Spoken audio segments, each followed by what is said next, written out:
Let's move on with it. You heard enough. Gilt introduction. This is a really exciting thing, but it's also, when it's done correctly, it's really one of the golden bullets we have in our toolbox. If you do this effectively, or you're already on a long way on the journey to stability. So this is how we do it. First of all, you need to be sure what is actually your goal. So if we have a stable herd, or if we have a negative herd, of course we don't want to put gilts in there that are immunized. We put naive gilts in there. So negative gilts into negative herds. You'll see later on that this is not always what actually happens. You think you're putting negative gilts, but between when you put them in and then a few weeks later, maybe your source actually became positive. But negative gilts into negative herds. On the other hand, if you have a positive herd, we need to make sure we have immunized and non-shedding gilts when we put them into the sow herd. And there are two reasons, and mostly people are focusing on the first reason. This is the one that always comes up. Yes, we want to make sure that they have been in the quarantine long enough not to shed virus to the sows when they enter the sow herd. But that's only part of it. That is, you could say, the easy part. But there is another reason, actually, because if you do blood sampling, the virus is disappearing for the blood system quite fast, but they're still infected. So we still have gilts that are infected in the maternal-fetal interface, and we need also to remove it from there. And that's part of the quarantine time we use to achieve this. And when we talk about a gilt quarantine, we need to have some definition in place here. So a gilt quarantine, it can never be inside the sow herd unless you really have a BSL-3 facility there. It cannot. It's its own epidemiological unit. It has its own entrance for people that are coming in. They have to be able to do the Danish entry there. It also have its own manure system. It has its own ventilation system. It has its own entrance, not only for people, but also for the gilts coming in. Make sure of that.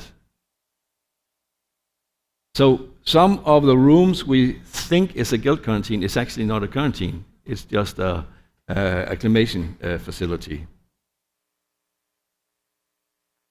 We recommend not to do homebred gilts. Some are doing this. But if you are using homebred gilts, you actually have to even do much more testing than if you're buying them negative. One of the reasons is that if pigs are born viremic, you know that the younger, there's an age dependency here. If pigs are born viremic, they can be viremic or house virus for at least 5 to 6 months. And then it's really, really tricky to find because we can't sample them. We can't do PCR on blood. We can't do saliva sampling. We don't know if they're positive. So that's the reason to avoid homebred gilts. Always through a quarantine and always double vaccination. So this is the figure to explain the first part of it, not to bring in gilts that are positively or can bring virus into the sow herd. So we're starting out with negative gilts. Of course, they have no immunity at all. We expose them, so they will now all be viremic and no immunity. So over the time, they build immunity and the virus decrease. So from this schedule, just what is the worst time point you could put gilt in to the breeding unit? The worst absolute time. Yeah, it would be around here. Half of them are immune. Half of them are still not having immunity. Half of them are actually still excreting PRRS virus. So that is way too short. Then it's get better. Some like to do it at 8 weeks here, so after 2 months. But there we know we still have viremic pigs. When we do challenge studies, you can go and look at all the challenge studies that has been done with any piglets, and you can do type 1, type 2, whatever vaccine you want to do. There's always viremic pigs. Very low number, but after 10 weeks. 77 days, you can always find some, if their data is so long. So that doesn't work. We don't need to go here, 12 weeks. That's the one reason. And the other one that is very often neglected. This is a famous figure from Osario, and I think you've probably seen it 100 times. And it's showing the viremic phase, how long it is. So here we have a peak. Actually, the peak is already after 7 days, but let's say, and most of it is disappeared after 28 days. But also, if you have a huge number of gilts, you will know that there's a group of them, maybe 5-6%, they have a rebound here. So actually, they are viremic again, and you can detect it until 70 days. So that's one thing. The other thing it's showing is how immunity is built up. Cellular immunity, which is the important part, it takes time before it builds up, and the rest. But even if they are immune, the blue line here is the important one. This is where we have virus in the lymphatic system. And of course, now it shows 5 months, but it's plus minus 5 months. It could be longer. But it turns out that the 12 weeks, when we use that together, it actually works. So, because there's another thing we know about PRRS. It is that it's only infected in your fetuses after day 70 in pregnancy.